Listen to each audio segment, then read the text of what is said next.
দর্শক, লঙ্কান টি-10 লিগের মাত্র 3 বল খেলে করলেন বিশ্ব record hard hitter batsman Sabbir Rahman.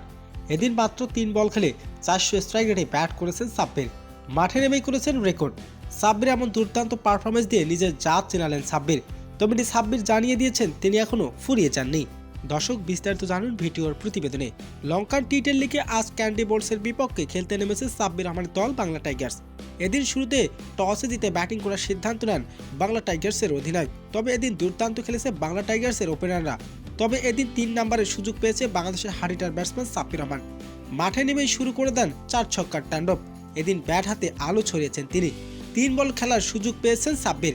3 বলে 2টি ছক্কাও গ্যালারির বাইরে পাঠান। তবে এদিন মাত্র 3 বল খেলে 13 রানের বিধ্বংসী এক ইনিংস খেলে সবার নজর কেড়েছেন এদিন সাব্বির রহমান। এদিন ব্যাট করেছেন 400 স্ট্রাইক রেটে। সাব্বির এমন দুর্দান্ত ব্যাটিং দেখে অবাক সবাই। দর্শক, সাব্বির রহমানের এমন দুর্দান্ত ব্যাটিং আপনার কেমন লেগেছে জানিয়ে দিন আপনার মূল্যবান মতামতটি।